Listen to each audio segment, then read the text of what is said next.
Grain Elevator and Processing Society is hosting their annual Jeeps Exchange Conference at the Kansas City Convention Center, February 22nd through the 25th of 2025. Jeeps Exchange is the biggest and best show in the grain industry with more than 400 exhibitors and 45 hours of education. It is the best place to find grain handling and processing operation solutions all in one place. Jeeps Exchange brings together industry professionals from across the world to help build professional networks and connect with the products you need. Come walk the trade show floor, take part in live demonstrations, innovation stations, and see new equipment. Make valuable connections through a variety of fun and exciting social events. Early bird pricing ends January 28th. Learn more and register at jeeps.com/exchange. Our guest for today is a clear expert in agricultural safety and health.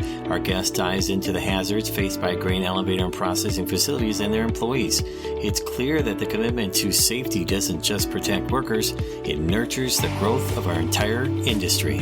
Let's get started.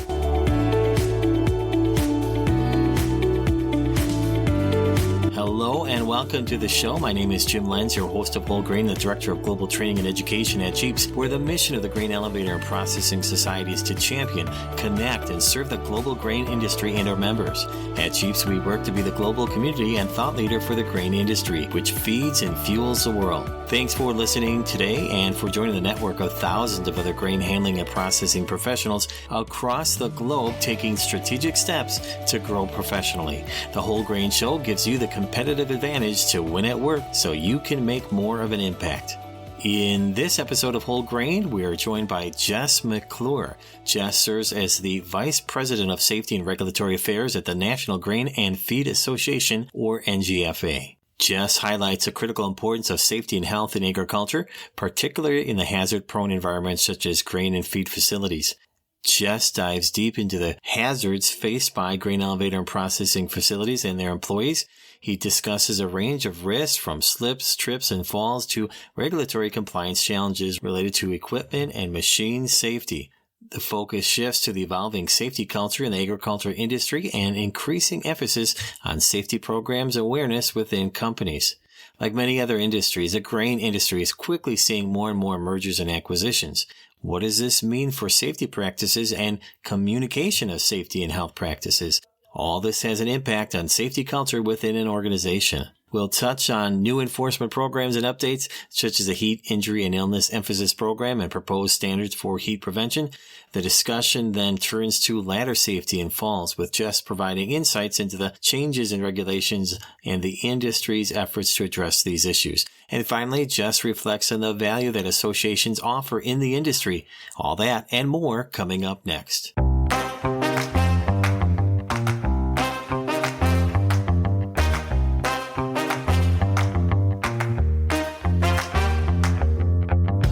Today we welcome Jess McCluer, Vice President of Safety and Regulatory Affairs at the National Grain and Feed Association, to the show. It is great to connect. Thanks for being on the show. I'm looking forward to the conversation, Jess.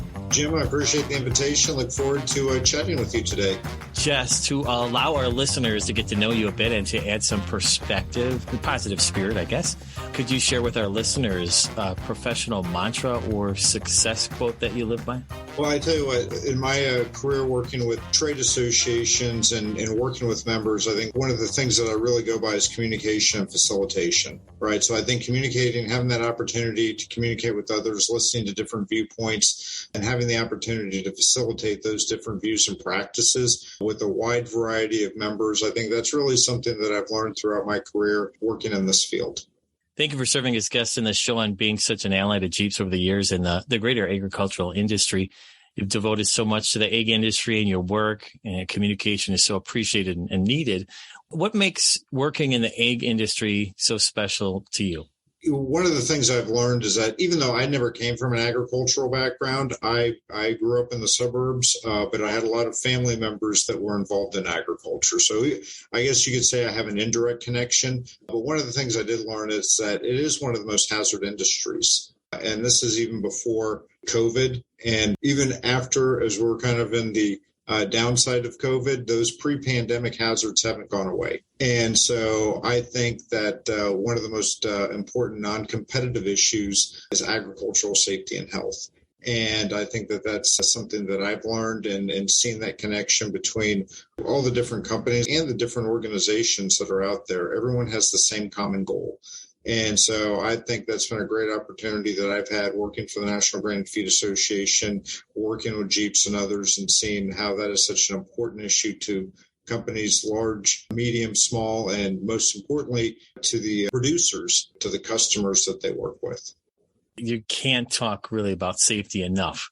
Well, there is, of course, coming up now, there is increased traffic at the grain facilities and additional workers and demanding hours. In the process of handling grain, there are so many risks at stake. Can you list some of those grain-related hazards that grain elevator and grain processing facilities and their employees need to be aware of? Sure, there's several different types of issues and they vary. And so, for example, I would say that the highest number of injuries that occur in our industry are related to slips, trips, and falls. However, they don't happen to be the most cited incident by OSHA. So when you think of OSHA, federal OSHA, state plan states, when you're thinking about the citations that they offer, those are mainly bin entry, lockout, tag out, powered industrial truck, machine guarding, fall protection. But then the most numerous types of injuries that occur are those that oftentimes when you talk slips, trips, and falls are related to fatigue, lack of awareness, signage, weather, housekeeping. So it's really interesting to see the common types of injuries that occur, but then the ones that happen to be cited the most in our industry by the regulatory agency. So when it comes to those types of issues, there's some overlap. There isn't some overlap, but I think what it really comes down to for both of those types of issues is the culture, the safety culture within the company, and having that type of culture to raise the awareness level, to raise the training, to address those types of issues. That actually is interesting. Are you seeing sort of a change in safety culture in the ag industry? I don't want to put words in your mouth, but I'm just kind of curious what you're seeing because you have so many connections out there.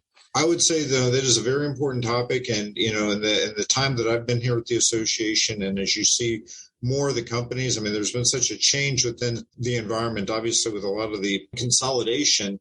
And you have, I would say, fewer and fewer smaller companies, more mid-sized companies.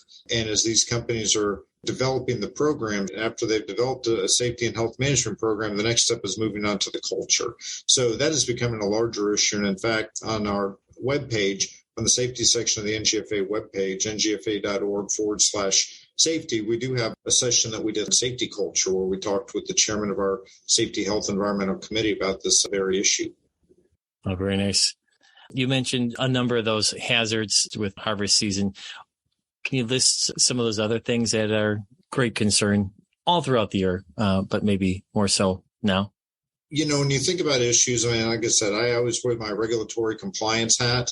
There's a best practices and there's a regulatory compliance. And when you think of within our industry, one of the highest cited standards within the grain handling industry is OSHA and bin entry. And, that's oftentimes a topic that everybody hears about. But what it really comes down to is those steps, for bin entry. Once that decision has been made, I mean, every effort should always be taken to avoid entry. But if you have to go into the bin, the most important item is, to turn off and lock out all the potential hazardous energy sources. As I mentioned, lockout, tag out. When you think of lockout, tag out, so many injuries can be prevented because of that particular practice. So I would just say that those are the two always most important topics. It's bin entry and lockout, tag out, how they really go together. And then, of course, once inside a bin, the specific practices to prevent engulfments and entrapments, from never entering below a bridged grain or hung up grain, never walk down the grain, having an attendant, never being there by yourself, ensuring that there's rescue equipment, and following all the permit and safety precautions that you have within your company. Right along with that, perhaps I want to see if you could touch on OSHA's new enforcement program. I mean, in general, what is leading the way for these updates? I think one of the most important ones right now for our industry is OSHA's Heat Injury and Illness National Emphasis Program.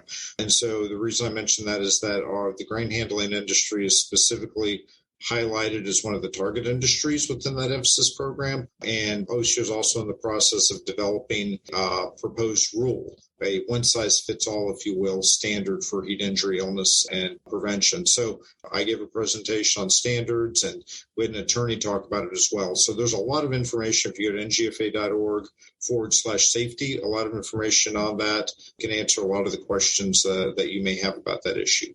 You have a chance here to talk a little bit about ladders and falls, updated OSHA policy related to that. It might have been, 2020 or 2019? That's an issue. That's an issue that NGFA we've been very involved in working on since that standard came out. In fact, that was I would say one of the final rules came out at the end of the Obama administration, went into effect in 2017, and there were a lot of changes regarding ladders, platforms, fall arrest systems, cages, and so forth, and handrails, guardrails, stairs. A lot of questions are out there that NGFA, we worked with both a lot of the manufacturing companies that are members of Jeeps and NGFA members questions, and it really came down to ladder height and platforms. And so there's a lot of information that we have on the safety section of our webpage. We have a guidance document on that. And there was also recently some letters of interpretation that OSHA came out that really, I think, validates a lot of what our message has been over the last couple of years on that topic as well. Yeah, a lot of work to be done, keeping everybody safe. I appreciate your time with us. Before we go, you have, of course, been a leader for NGFA for a number of years and done such a great job for the organization, other associations as well. And you served as a leader for OSHA. But before that, you were also a leader in the shipbuilding industry. And I'm from the Great Lakes area, big in agriculture, of course, but we have a lot of shipbuilders here. So, and I've served a number of associations as well. In your words, what is the value of an association? For those who are not members of the association, some parting words about that. Sure. I've had a wide range of experience working on different organizations here. I mean, as you mentioned, I've worked for the government. I've worked for trade associations. I've worked for companies. It's a great experience. I'd say, as I mentioned, communications, facilitation. I think that's one of the key parts of working in an association. I think that's a key benefit for the members, right? So these platforms, associations are the platforms, just as you know, working with Jeeps as a professional organization, working with NGFA, organizations join. They have that opportunity through our organizations to network and share information, share best practices, a way to really connect and interact and learn more about each other and ways to help the industry. And so we are a platform, and we wouldn't be around if it weren't for these member companies and the time, effort, and investment that they make. So we as staff want to make sure that they're going to get a strong return on their investment by providing them with these platforms that they can use to share that information and best practices. Well, it's been wonderful. Jess, thank you very much for joining us here on the Whole Grain Podcast. We appreciate your time. Thank you. Thank you. As we wrap up this episode, I want to express my gratitude to Jess McCluer for lending us his expertise in illuminating the vital aspects of safety in agriculture. Remember, the commitment to safety is a shared responsibility that reverberates throughout the entire agricultural ecosystem. This episode, like all our other episodes of Whole Grain, is super easy to share with others. The Whole Grain Podcast can be found in your favorite podcast apps such as Apple Podcasts, Pandora, Spotify, Amazon Music, Google Podcasts, and more. Just do a search for Whole Grain. You'll easily find it. And don't forget to hit the subscribe button. That way, every episode will be downloaded to your device as soon as it is released. And you can quickly catch up on past episodes as well. Additionally, you can also connect with the Whole Grain Show on the Jeeps website through jeeps.com/whole grain. Access the audio player, review the show notes and links, and access a transcript. We already have listeners from 45 countries at this time of the recording. If you find value in the show, please give us a 5-star rating and leave a comment. That really supports what we do and helps people discover the show more easily. The Whole Grain Show is a production of Jeeps, the Grain Elevator and Processing Society. The Grain Elevator and Processing Society is the largest organization dedicated to advancing the grain handling and processing industry. Be sure to check out Jeeps.com, GEAPS.com. If you and your organization want to sponsor an episode and be a featured guest in the Whole Grain Show, or if you are interested in us producing audio ads to support your product or service, we can help you with that. Please reach out to me, Jim Lenz, Director of Global Training and Education. My email is james@geaps.com, james@geaps.com. Have yourself a great day, and thanks for listening to Whole Grain.